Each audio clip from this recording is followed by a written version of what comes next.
আসসালামু আলাইকুম। সাকিবের একটা বক্তব্য পড়ছিলাম।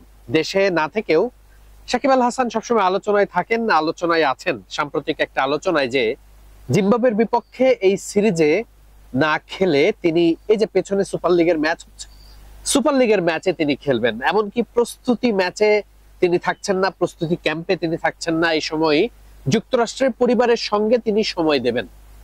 এই ব্যাপারটার ব্যাখ্যাটা আসলে কতটা যৌক্তিক, কতটা সঠিক, সাকিবের মন্তব্যটা কি, সেটা নিয়ে অনেক জল্পনা কল্পনা খোলাসা ছিল। এবং সাকিব নিজেও সেটাই বলেছেন যে দেশে অবান্তর আলোচনা হচ্ছে এটা নিয়ে। সাকিবের কথা হচ্ছে যে তিনি তার ইচ্ছা মতো আসলে কোনো কিছু করেন না, সবকিছুই বোর্ডের সঙ্গে, টিম ম্যানেজমেন্টের সঙ্গে আলোচনার মাধ্যমেই তিনি করে থাকেন। তার বক্তব্য এমন যে টিম ম্যানেজমেন্ট, কোচ, অধিনায়ক কিংবা বাংলাদেশ ক্রিকেট বোর্ডের টিম ম্যানেজমেন্টের সব থেকে গুরুত্বপূর্ণ যারা সদস্য রয়েছেন তাদের সঙ্গে কথা বলেই সাকিবের কাছে এমন মেসেজ এসেছে যে জিম্বাবুয়ের বিপক্ষের ওই সিরিজটাতে দুটো ম্যাচে সাকিব খেললেই চলবে। অর্থাৎ মিরপুর শেরেবাংলা জাতীয় স্টেডিয়ামে যে শেষ দুটো ম্যাচ হবে সেই ম্যাচগুলোতে খেললেই চলবে। অর্থাৎ টিম ম্যানেজমেন্টের পক্ষ থেকেও বার্তাটা এমন যে সাকিব আল হাসানের পুরো সিরিজে খেলার কোনো দরকার নেই।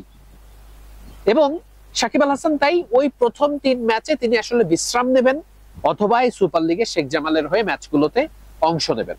সাকিবের বক্তব্য অনেকটা এইরকমই, যদিও এই ব্যাপারে বাংলাদেশ ক্রিকেট বোর্ডের পক্ষ থেকে কিন্তু এই বক্তব্যের প্রেক্ষিতে কোনো কিছু বলা হয়নি। যদিও বাংলাদেশ ক্রিকেট বোর্ডের ক্রিকেট অপারেশনস এর সঙ্গে নিয়োজিত বড় কর্মকর্তারা বিভিন্ন গণমাধ্যমের বরাত দিয়ে আমরা যেটা দেখেছি যে তাদের বক্তব্যটা এমন যে প্রথম তিন ম্যাচে সাকিব আল হাসানকে ঠিক পাওয়া যাবে না, তিনি সুপার লিগের ম্যাচ খেলবেন, শেখ জামালের হয়ে মাঠে নামবেন।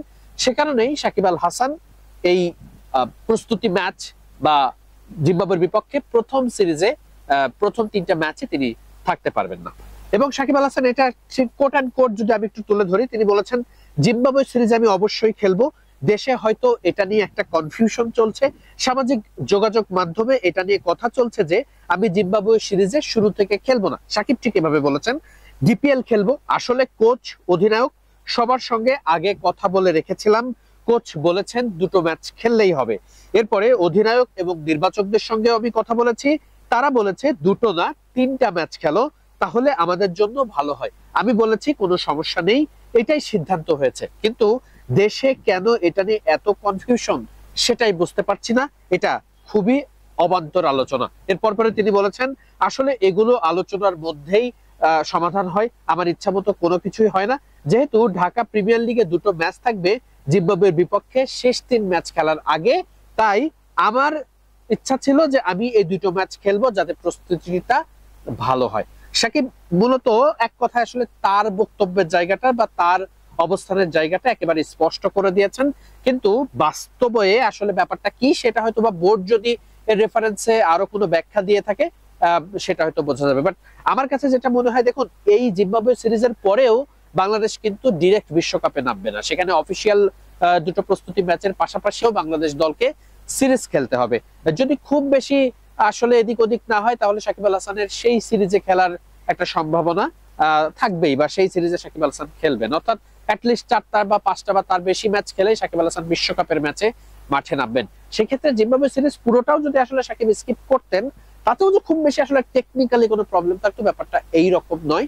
বাট সাকিব যদি নিজের ইচ্ছায় যে না আমি এই সিরিজটা খেলবো না, ক্রিকেট বোর্ড তাকে চেয়েছে, ব্যাপারটা এমন হলে নিশ্চিত করেই আসলে সাকিব আল হাসানকে এই ক্ষেত্রে দোষী করার জায়গাটা রয়েছে। কিন্তু সাকিব যেহেতু একটা জায়গাতে তিনি পরিষ্কার করেছেন যে তিনি ক্রিকেট বোর্ডের সঙ্গে আলোচনা করেছিলেন যে এই সিরিজে আসলে তার কয়টা ম্যাচ খেলার দরকার রয়েছে, সেক্ষেত্রে কোচ তাকে বলেছে দুটো ম্যাচ খেললেই চলবে, অধিনায়ক পরবর্তীতে তিনটা ম্যাচের কথা বলেছেন। সাকিব আল হাসান সেই তিনটা ম্যাচ খেলতে চেয়েছেন, বাকি দুই ম্যাচে যে সময়টা থাকবে সেই সময়টাতে তিনি সুপার লিগে সময় দিতে চাইছেন।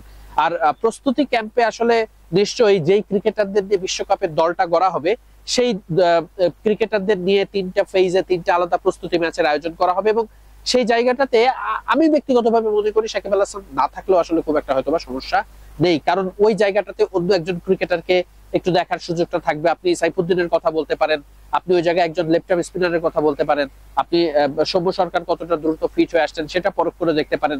সো আলটিমেটলি আপনার হাতে অনেক অপশনস থাকবে যেগুলো আপনি নার্চার করে দেখে বিশ্বকাপের ওই 15 জন স্কোয়াড নিয়ে একটা সিদ্ধান্তে যাওয়ার ক্ষেত্রে এগোতে পারেন। সো ওই জায়গাটাতে হয়তোবা সাকিব কেন, আপনি যদি যে ক্রিকেটারদের নিয়ে একেবারে কনফার্ম, আপনি যদি, আর যেহেতু লিটন দাসকে নিয়ে আপনি কনফার্ম, আপনার এরকম আরো কয়েক বাঞ্চ অফ ক্রিকেটার্স রয়েছে যাদের নিয়ে আপনি একেবারে নিশ্চিত, যেই ক্রিকেটারদেরকে আলাদা করে পরখ করে দেখার কিছু নেই, সেই ক্রিকেটারদেরকে বিশ্রাম দিয়ে হলেও বাকি ক্রিকেটারদেরকে এখানে দেখা যেতেই পারে, অন্তত ওই প্রস্তুতি ক্যাম্পের জায়গাটাতে। সো আলটিমেটলি আসলে এইটা খুব একটা বিগ ম্যাটার না, বাট সাকিব আসলে যেটা ক্লিয়ার করেছেন সেটা আসলে আমি আপনাদেরকে এই মেসেজটা বা এই কনভেটা করলাম, যে আসলে তিনি যেটা বলেছেন যে আসলে এই জায়গাটাতে তার আসলে ক্রিকেট বোর্ডের সঙ্গে আলোচনা করে সবকিছু হয়েছে, কোনো কিছুই সাকিবের ইচ্ছা মতো হয়নি। মিরপুর শেরেবাংলা জাতীয় স্টেডিয়াম থেকে ওয়াহিদ মুরাদ, মিডফিল্ড।